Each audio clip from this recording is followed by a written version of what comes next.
Hello guys, आज हम बात करने वाले हैं 12 स्टूडेंट जो अभी फ़िलहाल एग्ज़ाम दे रहे हैं और उन बच्चों को एग्ज़ाम देने के बाद एक और एग्ज़ाम देना है। अगर आप अंडर ग्रेजुएट होना चाहते हैं तो उन बच्चों को एक बार फिर से टेस्ट देना होगा, जिसे ग्रुप टेस्ट भी बोला जा सकता है। तो वैसे बच्चों को CUT का एग्ज़ाम देना है। तो अभी फ़िलहाल बच्चे एग्ज़ाम 12 का दे रहे हैं, उसके बाद जस्ट CUT का एग्ज़ाम होगा, जिसका फॉर्म फिलअप करने का लास्ट डेट 30 मार्च 2023 है। डेट को बढ़ाया गया था।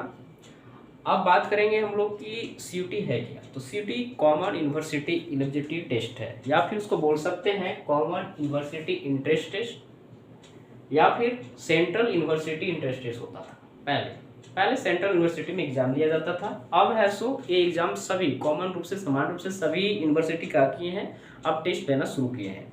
इसके तहत विनोबा भावे यूनिवर्सिटी में भी इस टेस्ट को लिया जा रहा है और इसके तहत ही आप अंडर ग्रेजुएट होंगे। आगे का जो प्रोसेस होगा, आगे की पढ़ाई जो आपकी होगी, BCom करना चाहते हैं, BSc करना चाहते हैं, या फिर आप BA करना चाहते हैं, तो आपको एक टेस्ट देना होगा जिसे ग्रुप टेस्ट बोलते हैं, या फिर इसको CUT भी बोल सकते हैं। CUT का एग्जाम होगा और उसके तहत आपको जो रैंक आएगा उस आधार से आपको कॉलेज अलॉट किए जाएंगे, कॉलेज में एडमिशन होगा, कट ऑफ मार्क्स आएगा, उस आधार से आपका एडमिशन होगा। पहले क्या होता था, पहले ऐसो सिंपल 12 पास करते थे, बच्चे को एडमिशन हो जाता था। लेकिन अब मार्क्स के आधार पर एडमिशन नहीं होगा, अब है सो टेस्ट के आधार पर होगा। जो टेस्ट में मार्क्स अच्छे लाएंगे उनको अच्छे कॉलेज अलॉट होंगे, जिनको नहीं आएगा उनका नहीं होगा। तो इस तरह से मार्क्स के आधार पर अब एडमिशन होगा। तो कन्फ्यूजन ये है कि कन्फ्यूजन है या नहीं पता, लेकिन बहुत सारे बच्चों का कन्फ्यूजन है कि एग्ज़ाम का पैटर्न क्या है, एग्ज़ाम कैसे होगा, कितने समय में एग्ज़ाम होगा, या फिर सब्जेक्ट का जो रखा गया है कितने सब्जेक्ट को चूज करना है। तो सबसे पहले बात करेंगे कि हम यहाँ पे लिखे हुए हैं सिलेबस ऑफ टेस्ट के बारे में। सिलेबस ऑफ टेस्ट यानी कि जो आपका CUT टेस्ट लेगा उसमें कितने सिलेबस, मतलब सब्जेक्ट क्या क्या है। सब्जेक्ट में आपका एक लैंग्वेज पेपर है, जो आप सभी जानते हैं कि लैंग्वेज पेपर होता क्या है। लैंग्वेज पेपर कहने का मतलब हिंदी और इंग्लिश जो आपका लैंग्वेज पेपर है, और एक डोमेन सब्जेक्ट होता है जो आप अभी स्टडी कर रहे हैं 12 में, चाहे वो बच्चे साइंस के बच्चे हैं या फिर कॉमर्स के बच्चे हैं या फिर वो आर्ट्स के बच्चे हैं। जैसे कॉमर्स के बच्चे पढ़ रहे हैं, अकाउंट पढ़ रहे हैं, BST पढ़ रहे हैं, BMT पढ़ रहे हैं, इकोनॉमिक्स पढ़ रहे हैं, ATC वगैरह और पढ़ रहे हैं। अदर साइंस के बच्चे भी पढ़ रहे हैं, फिजिक्स केमिस्ट्री बायोलॉजी वगैरह पढ़ रहे हैं, मैथ्स पढ़ रहे हैं, तो वो उनका डोमेन सब्जेक्ट हो गया। जैसे आर्ट्स के बच्चे हिस्ट्री ज्योग्राफी बायोलॉजी वगैरह हिस्ट्री ज्योग्राफी पढ़ रहे हैं, पॉलिटिक्स पढ़ रहे हैं, तो वो उनका डोमेन सब्जेक्ट है। तो उस डोमेन सब्जेक्ट में उनको एक एग्ज़ाम देना है और एक आपका जनरल टेस्ट रखा गया है, जो सभी समान रूप से सभी बच्चों के लिए, सभी बच्चे जनरल टेस्ट का एग्ज़ाम देंगे। जनरल टेस्ट में इसके बारे में हम अदर से बात करेंगे नेक्स्ट वीडियो में कि जनरल टेस्ट होता क्या है। तो जनरल टेस्ट मतलब आपका जांच किया जाएगा आप कितने जानते हो, करंट अफेयर्स के बारे में पूछा जाएगा, कुछ रीजनिंग का सवाल होंगे, उनसे प्रश्न किए जाएंगे आपसे। तो अभी बात करने वाले हैं, और एग्ज़ाम का ये तो सब्जेक्ट हो गया।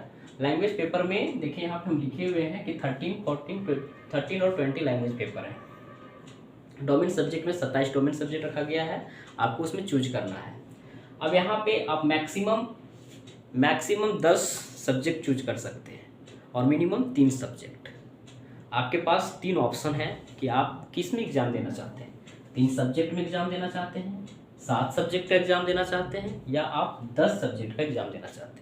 अगर आपको लगता है कि हम 10 सब्जेक्ट का एग्ज़ाम दे सकते हैं तो आप 10 सब्जेक्ट का चूज कीजिए, उस हिसाब से आपका फ़ी भी रखा गया है। जनरल कटेगा 1750, 1650, 1550। आपको लगता है 7 पेपर हम रखेंगे, हम 7 पेपर का एग्ज़ाम देंगे, तो आप 7 पेपर रखिए, उस हिसाब से आप फी भी पेड कीजिए।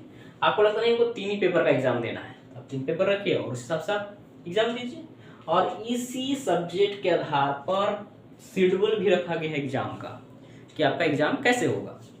स्लॉट 1, स्लॉट 2, स्लॉट 3 बोला गया है यहाँ पे, यानी कि first sitting, second sitting, third sitting, एक दिन में 3 बार एग्जाम कंडक्ट किया जाएगा। जो बच्चे 3 पेपर का लिए हैं 3 बार 3 सब्जेक्ट क्या है यहाँ पे 3, 7, 10, 3 सब्जेक्ट वाले का अलग, 7 सब्जेक्ट वाले का अलग और 10 सब्जेक्ट वाले का अलग, यानी कि 3, 7, 10 यहाँ डिवाइड कर देते हैं हम।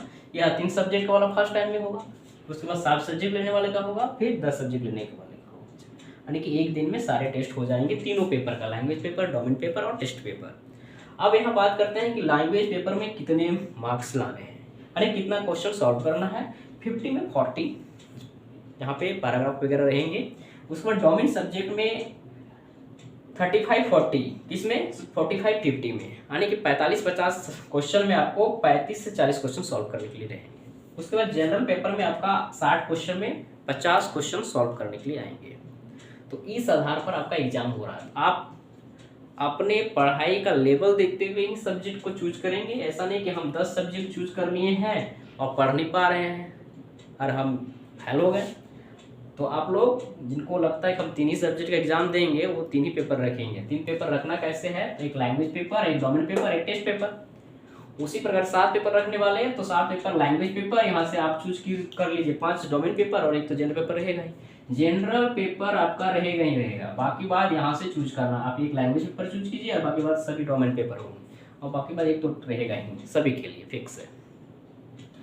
तो आप लोग फॉर्म फिलअप करने में गड़बड़ी ना करें। फॉर्म फिलअप तो हो जाएगा, लेकिन ये सब्जेक्ट चूज करने में गलती ना करें। अगर आप गलती करते हैं कि 3 सब्जेक्ट, हम 7 सब्जेक्ट रख लिए हैं, जैसे कि कॉमर्स वाले स्टूडेंट हैं वो है सो रख लिए, मान लेते हैं लैंग्वेज पेपर में हिंदी रख लिए हैं और अकाउंट भी रख लिए हैं, बीएसटी भी रख लिए, बीएमटी भी रख लिए हैं, इकोनॉमिक्स भी रख लिए हैं, जनरल टेस्ट पेपर भी है। इस तरह से उनके पास अथा पेपर हो गए। आप वो पढ़ नहीं पा रहे, टेस्ट में नंबर कम आ गया था, उस आधार पर आपको बीकॉम एडमिशन क्यों नहीं होगा। तो हमेशा जब भी फॉर्म फिलअप कर रहे हैं, अभी टाइम आपके पास 10 दिन का, तो आप ऐसो फॉर्म में सुधार कर सकते हैं तो सुधार कीजिए। और फॉर्म फिलअप में आपको 3 सब्जेक्ट रखना तो 3 सब्जेक्ट रखिए, 7 रखना तो 7 ही रखिए। 10 तो नहीं हो सकता आप लोग से, तो 10 मत रखिए। 3 स्लॉट में एग्ज़ाम होने वाला है। आई होप कि आप लोग को समझ में आया है किस तरह से एग्ज़ाम का पैटर्न है और क्या होने वाला है सभी का। और जो एग्ज़ाम होगा वो सीबीटी मोड पर होगा, कंप्यूटर बेस्ड टेस्ट होगा, आपका कंप्यूटर पे ही टेस्ट लिया जाएगा। तो इसलिए अभी से प्रैक्टिस कर लीजिए आप लोग। Thank you.